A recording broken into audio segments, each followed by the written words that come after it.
And good morning, everybody. Okay, here we are. Now we're going to do Chevron deference.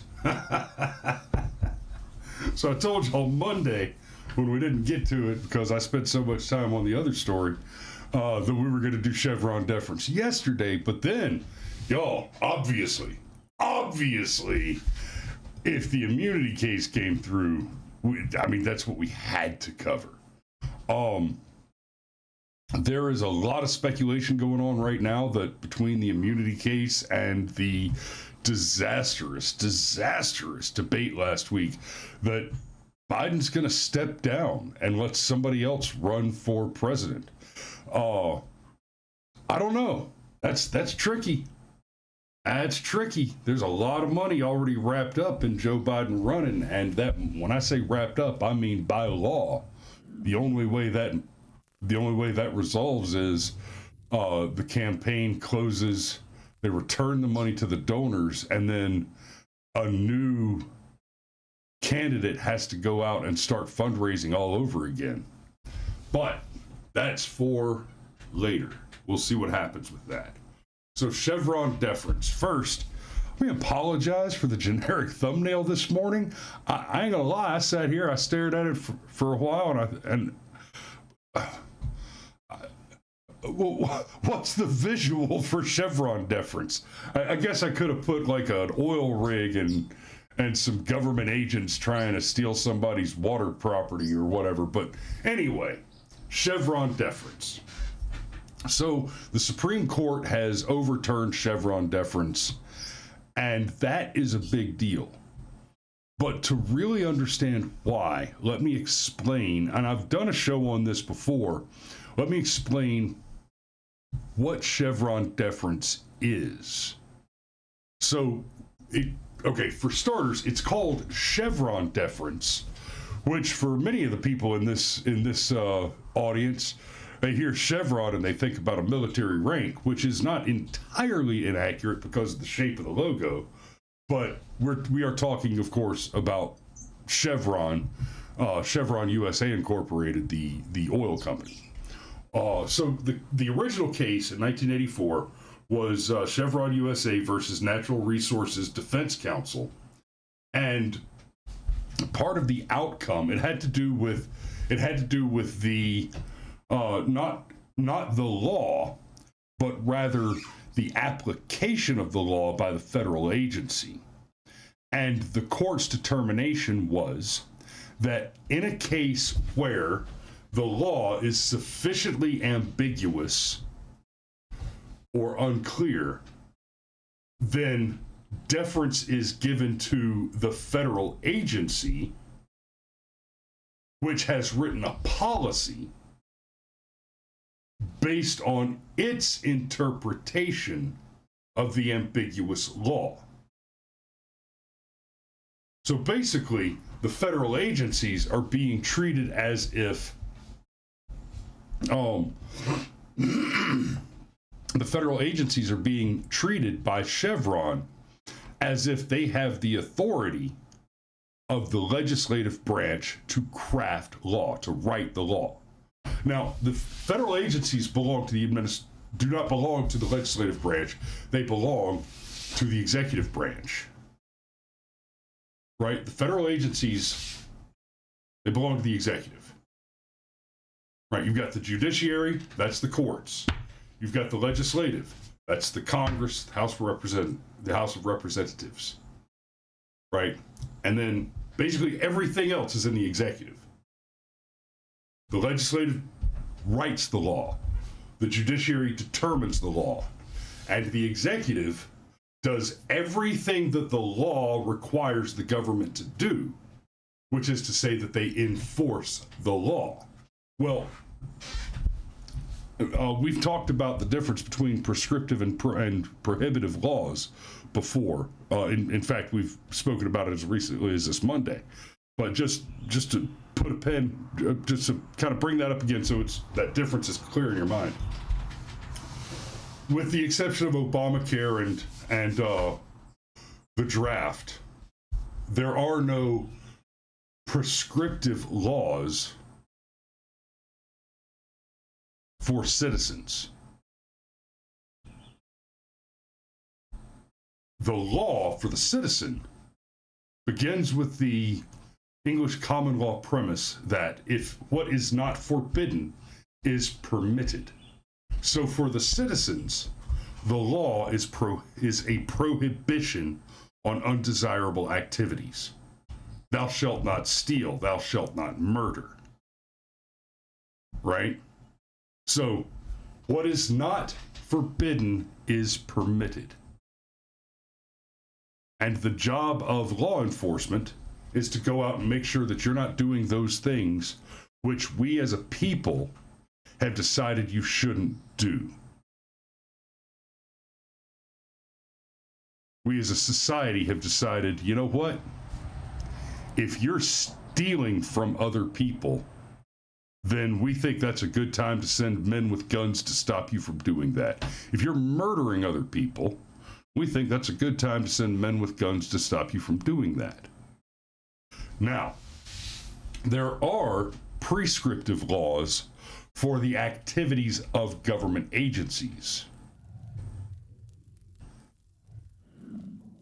You, government agency, will file your payroll paperwork, on or about the 20th of the month each month, so that the federal employees can be paid on the 1st and 15th. That's prescriptive. Thou shalt do X, right?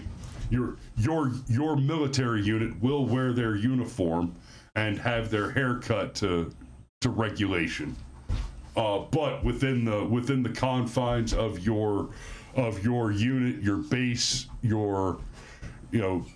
at commander's discretion, you can wear team shirts in uniform, right? And so that's an old Army tradition. Some special teams will have team shirts. I've got team shirts that say things on them, like the back of the shirt says "America's throbbing," and then there's a rooster in the middle, and then the bottom line says "of justice." And we could wear that shirt in uniform, but it's a tan undershirt that you wear under your long sleeve uniform blouse. I have one that has my old call sign Meatwall on one side, and the back of it has a picture of a guy with an umbrella and a J-dam coming down on top of him, and it says Danger Close Signals Intelligence, because that's what we did. We did Danger Close Intelligence operations. And so, yeah, those are fun. And no, the sun never sets on American exceptionalism. The Chevron decision does not affect commander's discretion. And for that example, I was only referring to the prescriptive nature of laws which are directed at federal agencies and federal organizations, government employees. So in that way, the law is prescriptive, because a part of what the law does, when you're talking about the federal agencies, is, and we talked about this when we were talking about Jack Smith yesterday, in order for there to exist an agency or an office, the office must be created by the force of law, capital L, law, and then it must be filled by the force of law. Hey, real quick, a couple of logging trucks just went by on the highway out in front of my house. And when I say highway, I mean this is barely not a dirt road, but it's technically a state route. Out of curiosity, in the comments there, let me know if that picked up on the microphone. I could kind of feel it rumble in my tumbly as he went by, but I couldn't quite tell in the studio monitor if I was actually hearing it in the microphone or getting or just getting the rumble from it kind of shaking the bridge as it went over my river. So anyway, like I was saying, in order for there to exist an office in the government, that office must be created and filled by the Congress. That's what it means with the force of law. So in the immunity case, where in the immunity case,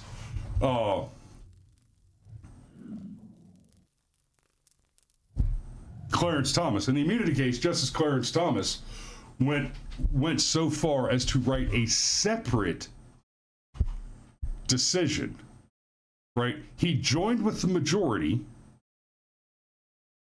in the decision, but he wrote a separate decision to go out of his way to speak to the issue of Jack Smith's legitimacy as a prosecutor. And he made the point that Jack Smith, I don't think he didn't outright say Jack Smith is not legitimate, but he all but said it. Basically what he said is, I find the legitimacy of Jack Smith's office and authority as a prosecutor to be dubious, because in order for that office to exist, it must have originated in the House, passed the House, passed the Senate, been signed by the president like any other law, to create the office to begin with, which was not done, so the office does not exist. And then, in order to fill that office, the nominee to the office must have gone through the review and consent process, which is to say, the same kind of confirmation hearing that you see Supreme Court nominees go through. Remember when we watched all the great clips of Ketanji Brown Jackson saying, "Oh no, I don't think I can tell you what a woman is. I'm a judge, not a biologist." That's the review and consent process. So Jack Smith did not go through any of that process. And prior to his beginning the prosecution of Donald Trump, he was not a government agent. He was a private citizen. He was a private citizen who had the correct political leaning, or at least the correct political loyalty. And AG Merrick Garland just said, you know what? That guy. Yeah, he hates the right people. Let's send him to fuck the president. And that's not how the law works, because the law is prescriptive in that case. So these federal agencies have been allowed since 1984 to determine what the law is and then enforce the law, which they have, by determining through arguing and interpretation, effectively created. There are many such examples.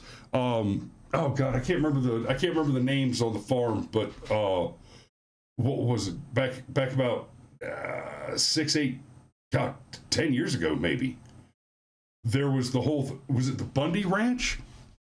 There was the whole thing where a federal agency was arguing with a private farmer over where the property line was, that ended in a shootout, if I remember correctly.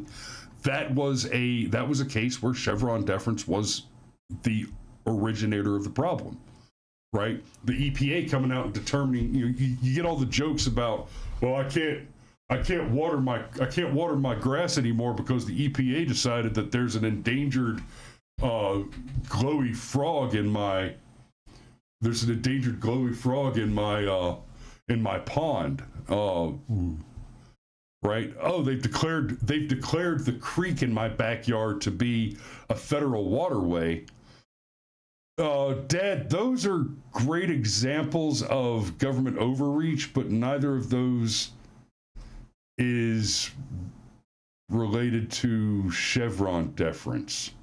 Those are just government agencies being monstrous because government is inherently evil. I don't think either of those really falls under. No, in fact, Dad, Ruby Ridge and Waco are both. No, they're not. Holy shit.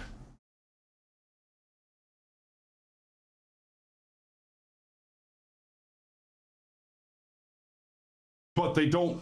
They're not clear examples of Chevron deference overreach. I'll tell you what is a great clear example of Chevron deference overreach from immediate recent memory is the pistol brace ban. That is categorically, like that is the kind of thing. Tim says he's in water treatment and he hates the EPA. Yeah, try to get anything done. Like, okay, so here are some great examples of government overreach as a result of Chevron, and then we'll get into the case itself a bit. So the recent pistol brace ban attempt, the ATF was essentially determined to have the authority, and this is through Chevron deference. The ATF determined itself that it had the authority. So essentially, having done that through the interpretation of what it argued to be an ambiguous piece of the law which created the agency, effectively, the ATF wrote into the law additional authority which was not clearly included there.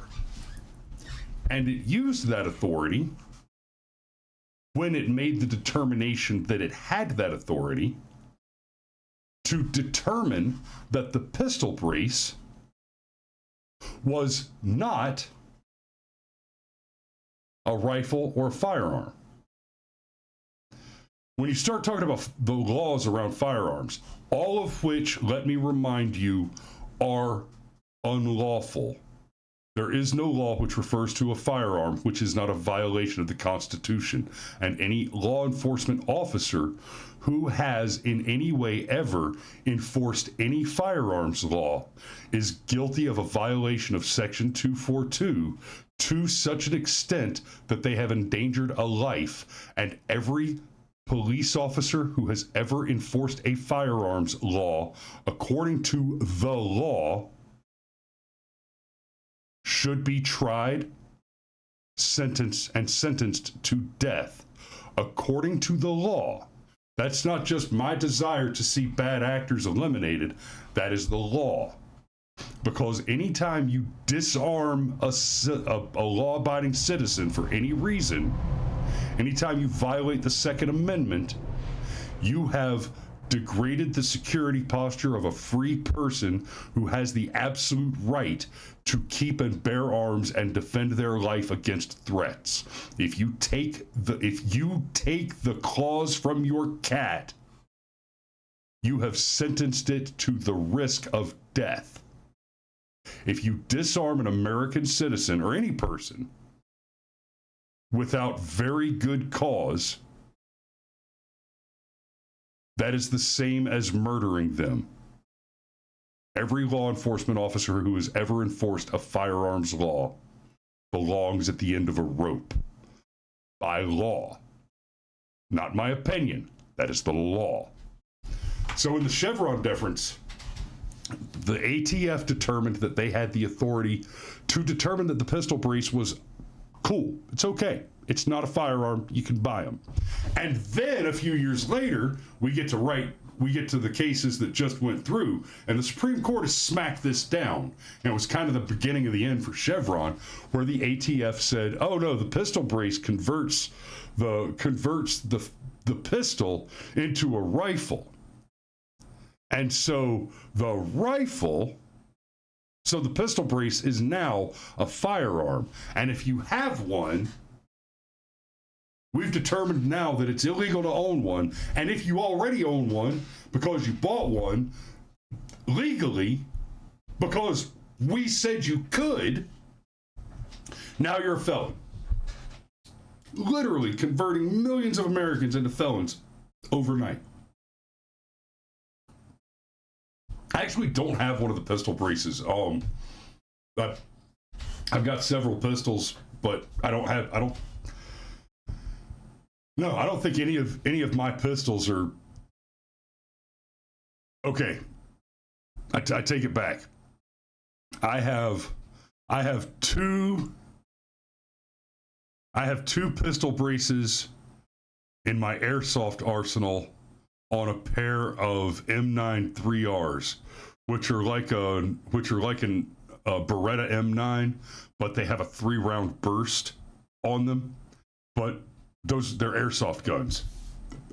They're really cool airsoft guns. I mean, a Beretta with a 3-round burst is, frankly, it's a dope ass gun. But and Sergeant Major says I don't need one, and he's right. I don't. I have rifles and I have pistols, and none of my disabilities prevent me from firing either. I'm sufficiently dangerous without pistol braces. But the point was,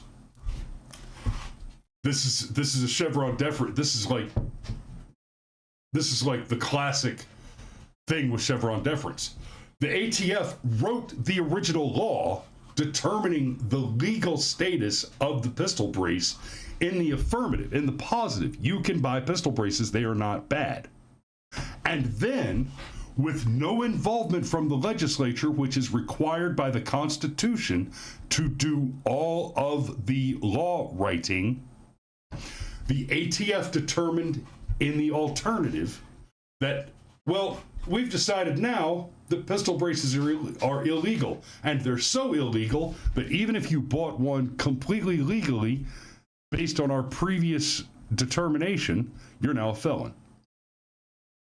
So that case was, that maneuver was stricken down by the Supreme Court a couple of weeks ago, completely separate to the Chevron defense arguments, or Chevron deference arguments.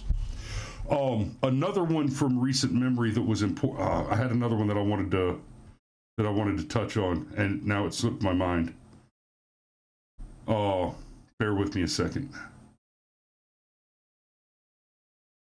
Damn it! There was another one recently that, anyway.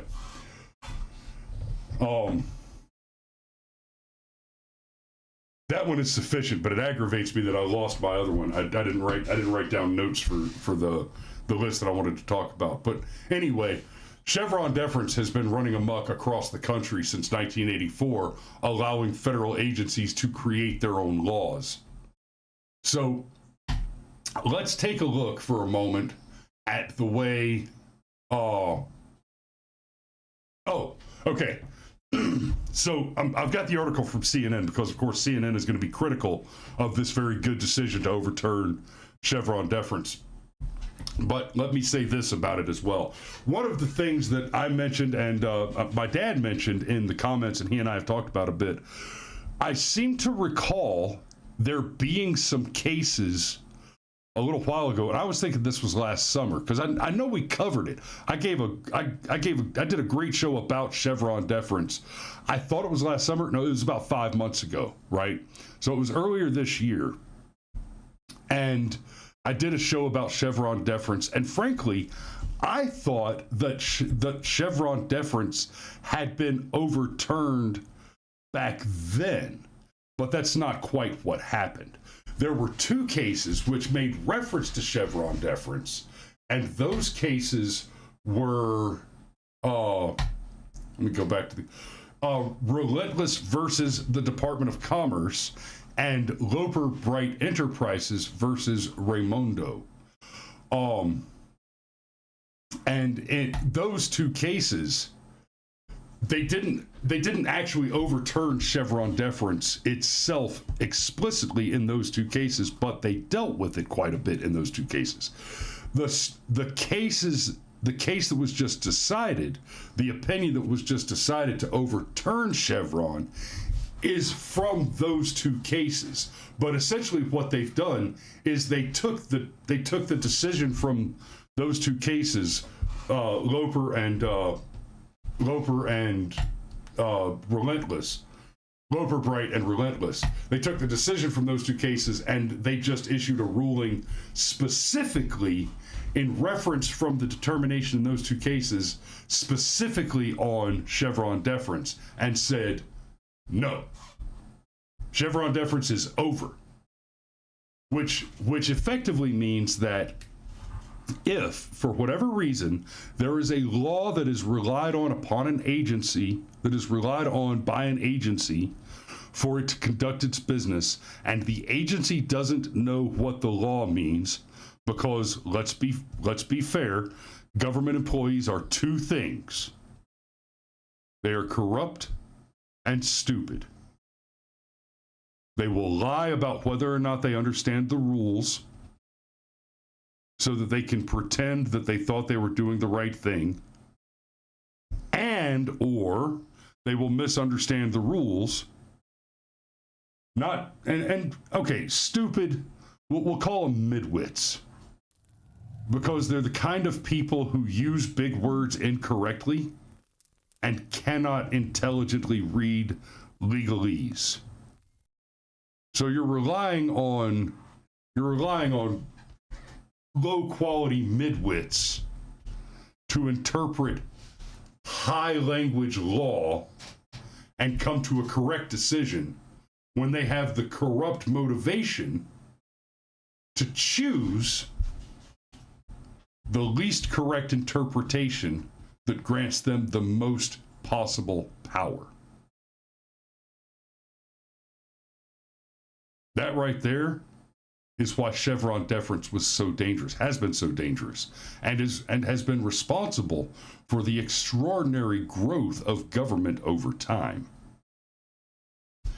So, Sergeant Major says the ATF, EPA, and DHS should all be shut down. Yes, and I would like to add to that the CIA, the FBI, and the NSA, as well as the DNC, and I think one big RICO case ought to wrap them all up.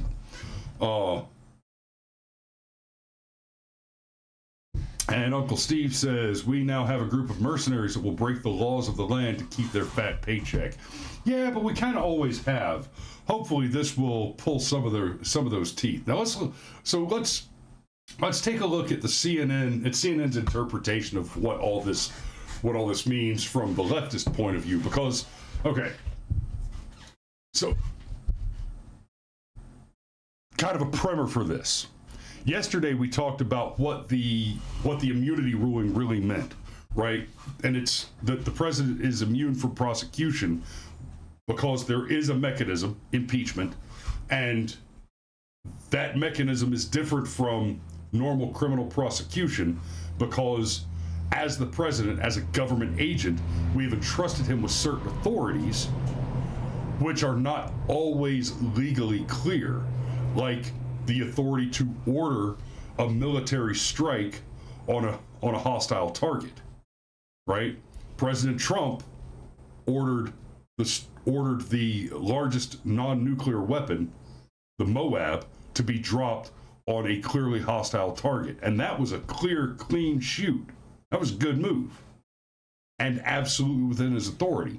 But let's not mix words about this. It means that he fired a gigantic, dangerous weapon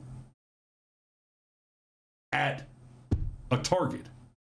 Barack Obama used American military drones to murder Anwar al-Awlaki and Abdullah al-Awlaki. That the legitimate military authority to conduct those strikes is much more questionable. But if we prosecute Barack Obama while he's still the president, let's be clear, you may or may not like a president, but he's still the president. He still has a job to do, right? Just because I don't particularly care for the guy that's flipping my burger at the grill, if I throw his ass in jail in the middle of cooking my burger, it's going to get burnt on one side. Turning says, F you, dude. What did I do? What's wrong? Oh, what the hell, man? Or are you talking to my Uncle Steve? Easy, buddy. Easy. Anyway. Damn, you distracted me and broke my concentration there. Oh, okay. So the point was, the reason I'm making reference back to that, the point was, so you got all these lefties come out after the immunity case is decided, and they're pretending to not understand what's been determined.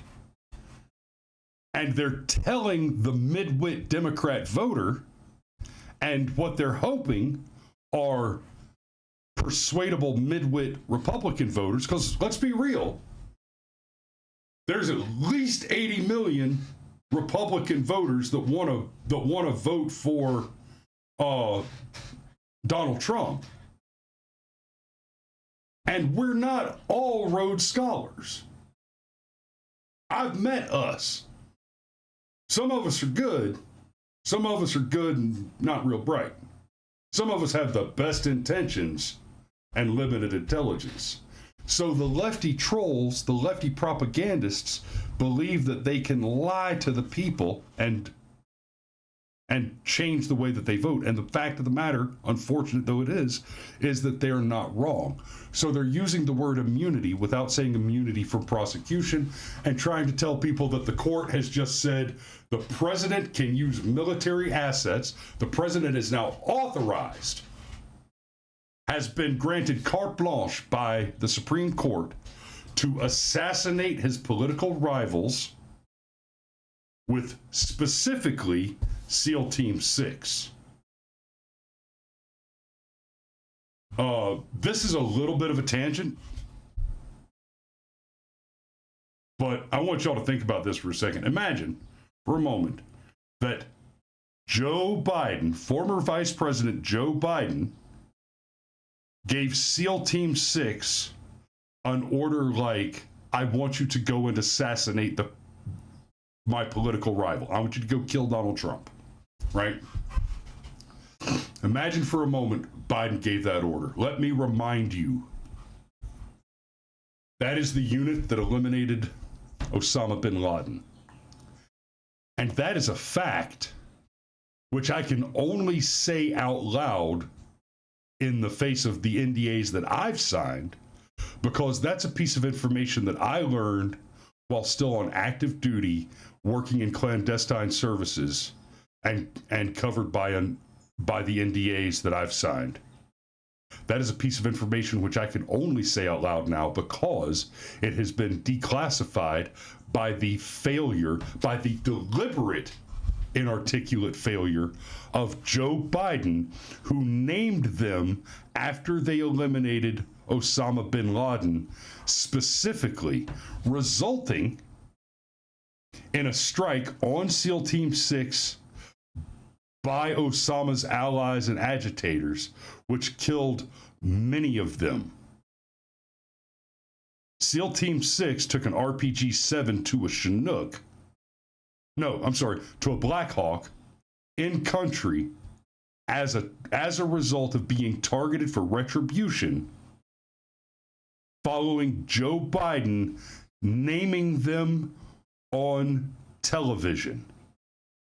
This is the same Joe Biden who thrice on live television pointed at the football and named the agent carrying it, endangered the life of a U.S. military serviceman who was protected, who was supposed to be protected by the NDAs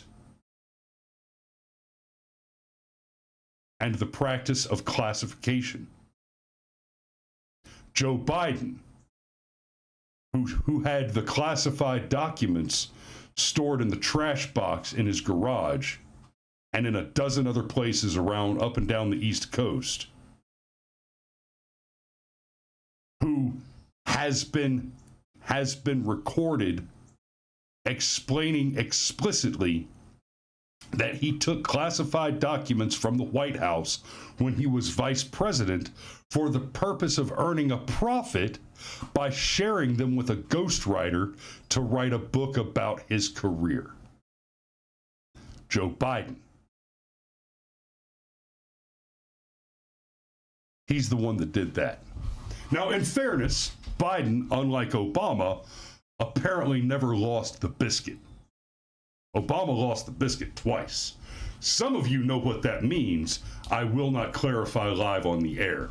But Obama lost the fucking biscuit twice. Left it in his suit pocket when it went to the dry cleaner. Twice. But Biden pointed at the football. Biden named the team. Okay, that was a tangent. That was a big tangent. Let me get back to the thing at hand. Sergeant Major reminds me I need to get back to Chevron. Hey, we're doing good though. We're getting close to a wrap, and we're only 6 minutes over. So let's take a look at what CNN has to say about it. And I know you guys know this, but I'm going to explain it for some of the new guys.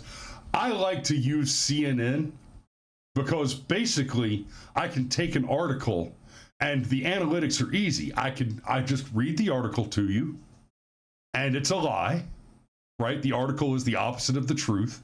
And it's interesting to explain, to understand it, to do the analysis and explain how the article is the opposite of the truth. I haven't even read this article through yet, and I can already tell you this article is going to be the opposite of the truth.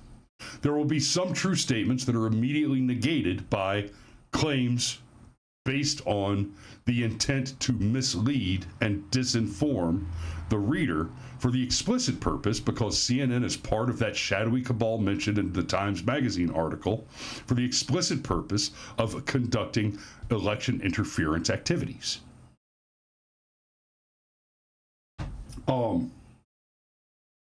Okay. One more quick tangent. I know. I'll make it quick. One more quick tangent, though.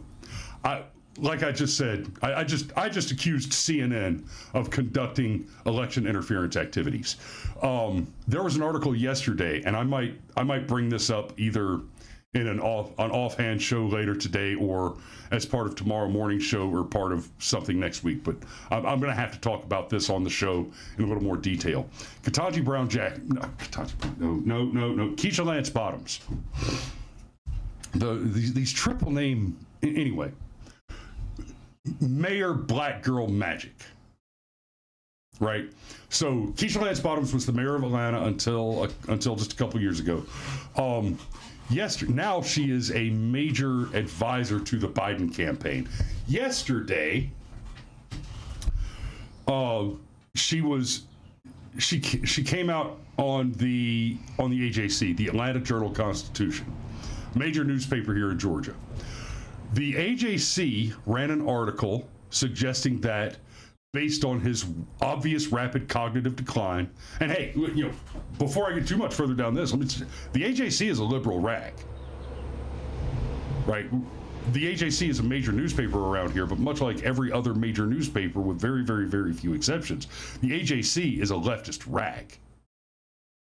But the AJC ran an article saying that, based on his cognitive decline and poor debate performance, among other things, right? Because it is verboten, right? The lefties who understand this cannot give voice to the concern that Joe Biden cannot be president again because he has destroyed the planet. They have to say it's because he's too old and feeble. AJC said he needs to step down and let somebody else run for president, right?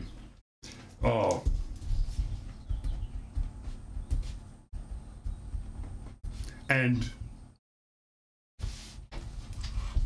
Keisha Lance Bottoms came out and accused the AJC of conducting an election interference campaign, accused them of running propaganda for the purpose of interfering in the election.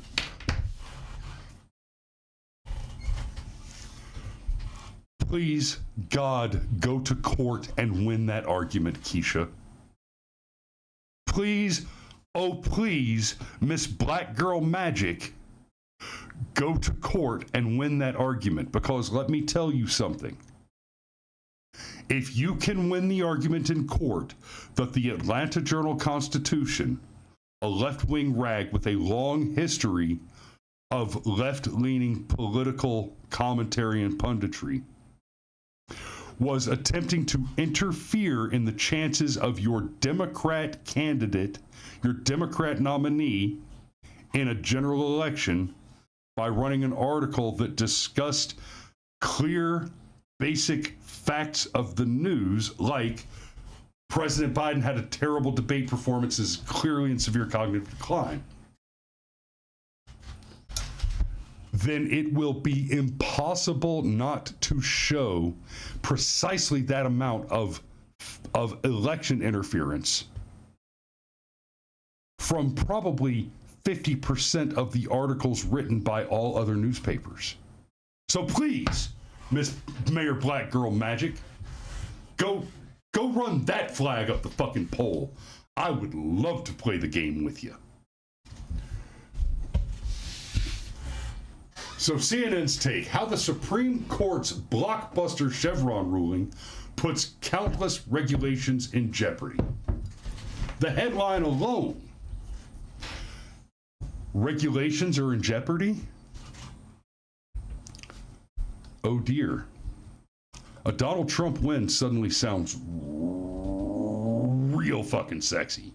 Because let me ask you to think back to the beginning of the Trump administration.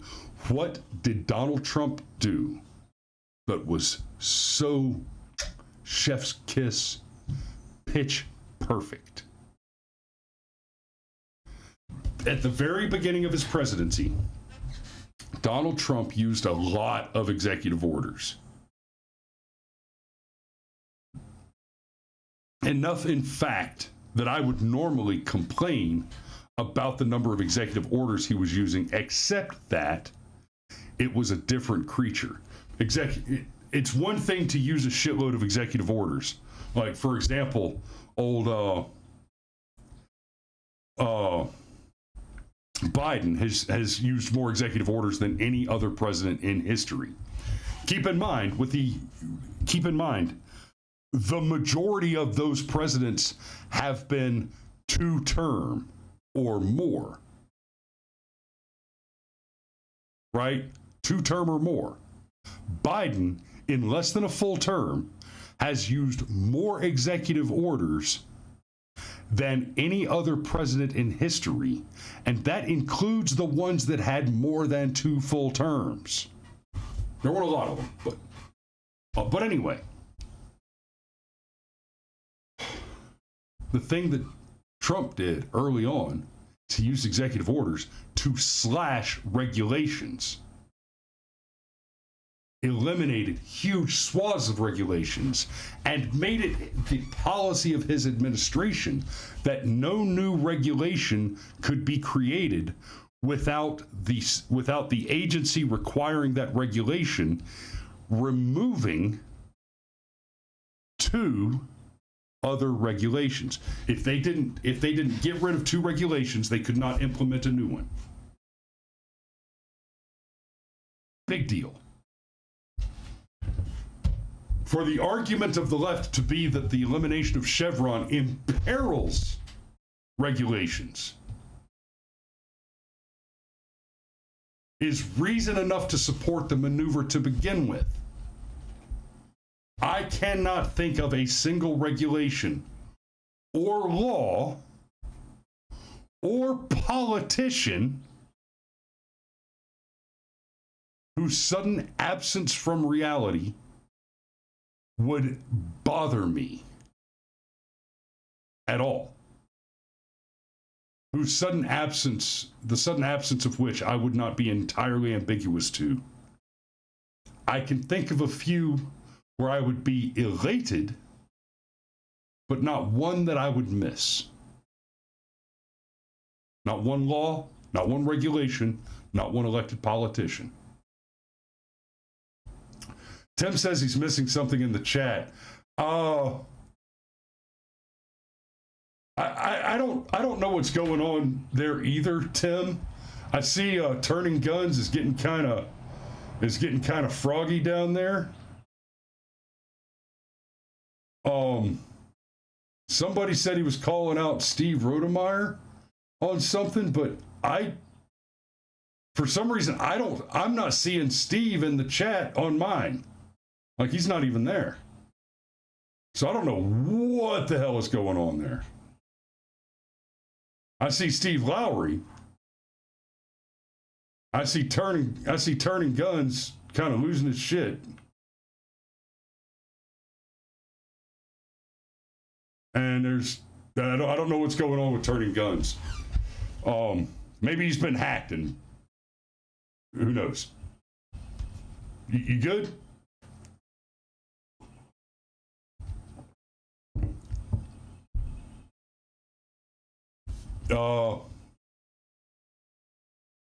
Yeah, I'm not seeing Rhodey in here anywhere. So I don't know. Somebody said he was talking to Brody, but he's not there. Anyway, that's enough of that. So so like I was saying, here we go. A major Supreme Court ruling Friday that shifted power from the executive branch to the judiciary stands to transform how the federal government works. Okay. Here is a problem that we have with the judiciary.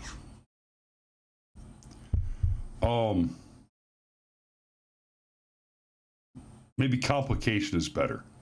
Like we've detailed before, Biden has been in response to the immunity ruling yesterday. Biden gave this speech where he said, this is a terrible thing. The Supreme Court has essentially said that the president can now ignore the law without any consequences, and the only thing we can rely on is that the president is good, and he restricts himself. He's restrained by his own decency and morality because the law will no longer do it. And any of us who have been paying attention sat back and said, now hold on a minute, Joe, you have not only ignored the law on several occasions, but you have you've had press conferences to brag about how you're doing the thing you're not supposed to do. With the Clinton email thing, we had a lot of conversations about how intent was not a part of the crime, but Comey had decided to read intent into the crime, essentially legislating within an agency, deciding that the law contained a criminal element which it did not previously contain. And then we talked a lot about the nature of intent and how difficult it is to prove whether or not someone had a criminal intent, and how in the case of the Clintons, because of the very deliberate nature of the act of building the server, of building the private server and then misusing it in the way that it was used, it's very difficult not to infer intent in such a deliberate precursor action required for the commission of such an obviously deliberate crime. So even if intent were a part of the statute, it's still not sufficient to absolve her of the obvious crime which was committed there. And back then we made the argument. I find it difficult to imagine a more clear finding of intent to support the mens rea of a crime. Right? You have to have mens rea, the guilty thought, and the actus rea, the guilty action. You have to have the illegal act and the intent for the act to have been committed to prove not all, like I said, crimes of negligence do not require intent, right? But most crimes, theft, burglary, murder, embezzlement, most crimes require some intent. And we said back then, it's difficult to imagine a more clear case of intent being proved. And Biden comes out and gives press conferences and says, the court told me this is a crime, and I'm going to do it anyway. So the problem there is that the court, the Supreme Court in particular, doesn't have a separate enforcement mechanism. In fact, at best, the president is the chief law enforcement officer responsible for the execution of the law, the enforcement of the law. So if the Supreme Court makes a ruling and the president decides he doesn't care, he is the cop whose job it is to enforce that law.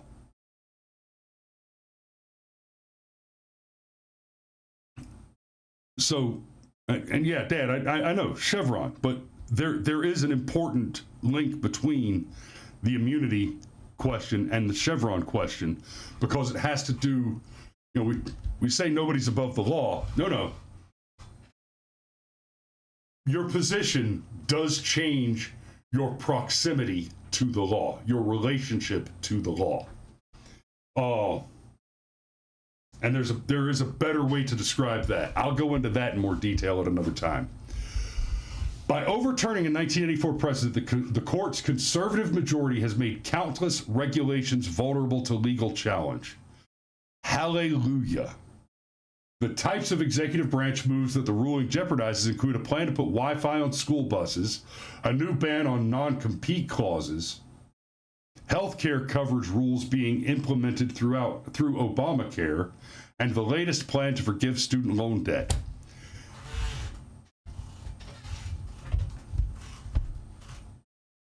Okay, the latest plan to forgive student loan debt has already been vitiated by the court. No, you cannot without. There is a mechanism, according to the court, where the student loan debt could be paid off, could be forgiven. But it requires spending money, which means it must originate as a bill in the House, where the House of Representatives controls the purse strings. The House must originate the bill, send it to the Senate, and then the president can sign it. Right? As much as I'm against the forgiveness of student loan debt for so many reasons, not least of which it's okay, you're stealing my money and you're giving it to people who have not earned it. That's a problem.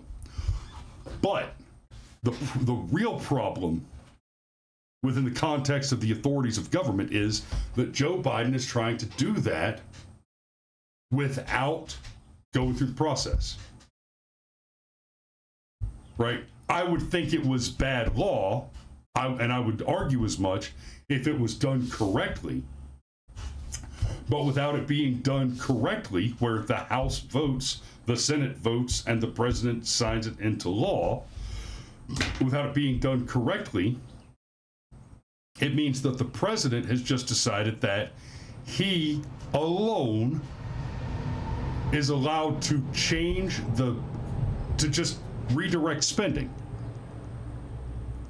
Now remember, this is Joe Biden, a president who is under suspicion for huge amounts of embezzlement, money laundering, misapplication of funds, a president whose brothers are millionaires because they've been awarded non-compete contracts to do construction and logistics in war zones. And that has been the Biden family name. The fortunes of the entire Biden family have tracked exponentially upward with Biden's political career.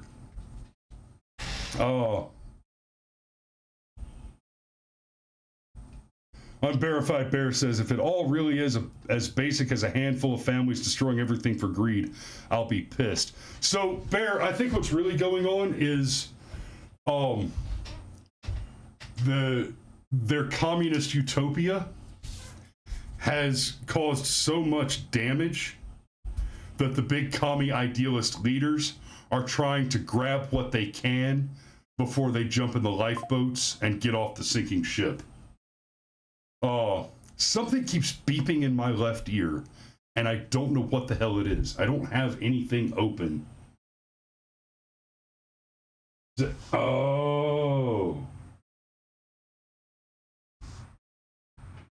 I see what's going on. Got it. People are sending me notifications on Twitter, and they're coming through my phone, and I can only hear it in my left ear because this noise-canceling ear cover is broken. Okay, so.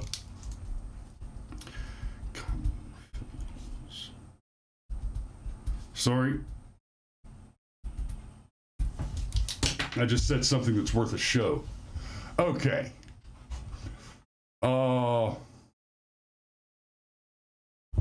You distracted me, Bear. I was talking about, okay. So, the types of executive branch moves that the ruling jeopardizes. Now, when it says executive branch moves, before I read through these again and dissect them, the types of executive branch moves. I'm sorry. The executive branch intends to put Wi-Fi on school buses. So the executive branch is going to spend money without consulting the House of Representatives. That's illegal. A new ban on non-compete clauses. Okay. That one's probably okay if it's an executive action, an executive order that only affects federal agencies directly subordinate to the executive branch, which I'm having a difficult time imagining a non-compete clause necessary in the kind of job in a federal agency. So I'm going to go out on a limb here and say that one's probably bullshit. Not that I'm a real big fan of non-compete clauses outside of certain circumstances. I'm fine with them generally when they're being used to protect private intellectual property. But I mean, I've seen non-compete clauses on job application. When I was about 17 or 18, I went to work for this place called Donato's Pizza, and they had a non-compete clause in their employment contract. At the time, I had worked for several pizza joints. Papa John's did not make me sign a non-compete. Mellow Mushroom didn't make me sign a non-compete. Pizza Hut never made me sign a non-compete. But Donato's did, and like they were super proud of their pizzas, which aren't very good, and apparently had some really complicated secrets that they wanted to keep. So the non-compete thing, health coverage rules being implemented through Obamacare. See, that's there you go, Chevron Deference. Obamacare is administered by an executive branch agency, and they've decided that through by intentionally ambiguating clauses of the Affordable Care Act, they can write special laws without going through the House and the Senate. And the latest plan to forgive student debt, which I already covered, if they're doing it without consulting. Basically, anything that's not explicitly laid out within the confines of the law which created the agency, that is being done by the agency in contravention of the language of the law by which it was created, is the same as an entity other than the Senate writing law. The Supreme Court ruling could boost efforts by conservatives who have taken aim at the Biden Environmental Protection Agency's rulings, limiting planet warming pollution from vehicles, oil and gas wells, and pipelines and power plants. Okay. This is one of those lies. And I'm going to close on this.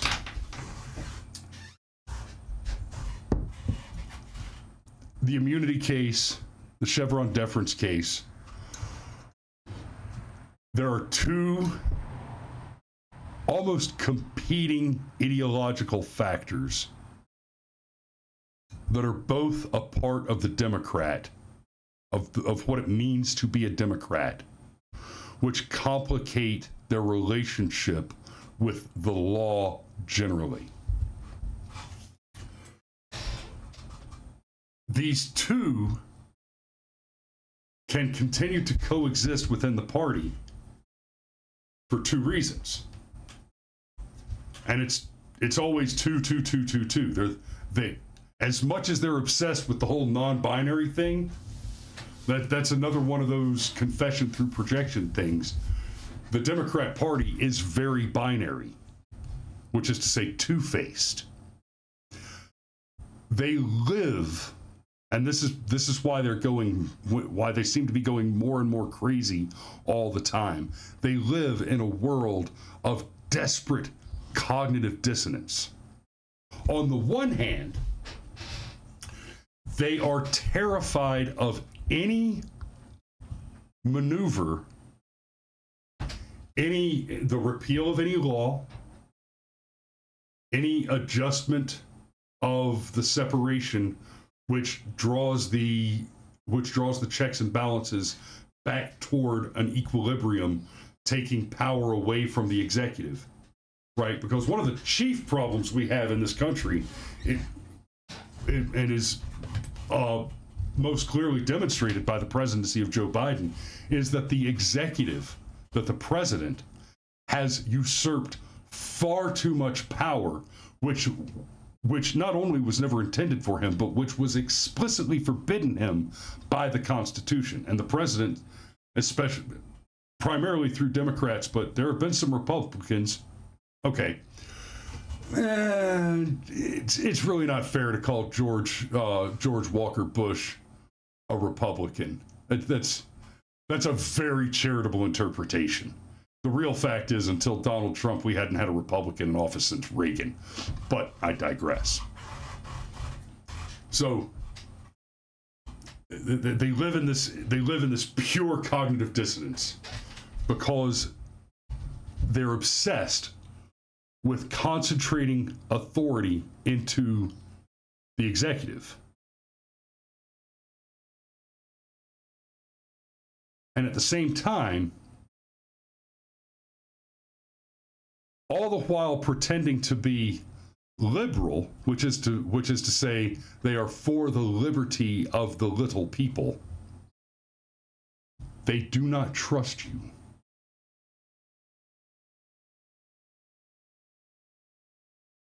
Part of increasing the power of government, forget about the executive for a moment, but government generally, is the creation of more and more prohibitive laws. And what they really want, as was detailed by Obamacare, by the Affordable Care and Patient Protection Act, as it's called, what they really want is the authority through Congress, and more importantly, the executive, to write the prescriptive laws that I talked about before, to write laws that say you will get up and do calisthenics every morning. You will, right? Hey, we've outlawed meat, but oh, here's the menu, and this is what you'll buy. You will eat the bugs. You will live in the pods.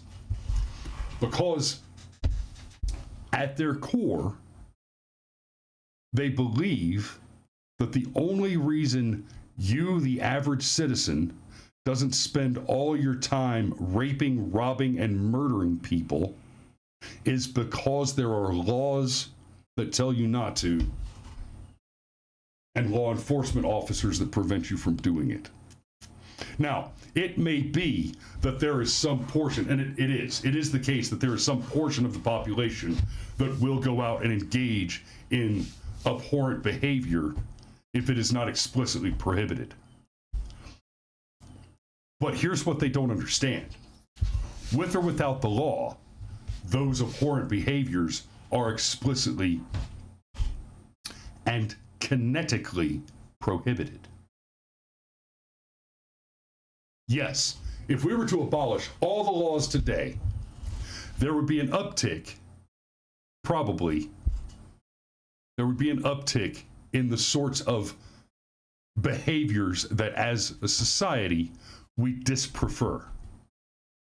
But that would be a very brief uptick.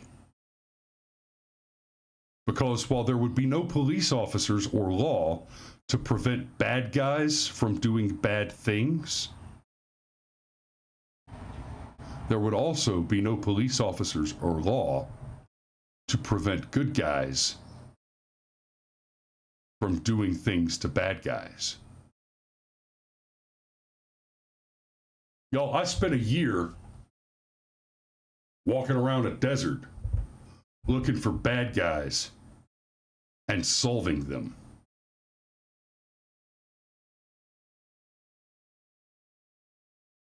If there were not a funded mechanism to prevent me from finding bad guys and solving them, that would be my full-time job, for which I would appeal to y'all to go to buymeacoffee.com/brushfiremind to help me pay for the ammunition. Make no mistake. But the Democrat, they don't trust you. They operate under the presupposition that human nature, because they're not people of faith. They don't believe in the idea that you are fallen people in a fallen world seeking to better yourselves. No. They subscribe to the idea that there is no God. Death is a journey into void and an end of existence. And between birth and that is only the base animalistic perversion of greed, lust, and hate. And you are an entity incorporated only of those motivations who cannot be trusted to make right choices at cusp or to love without interference. That you will choose always without the guiding hand of government to do what is abhorrent and wrong.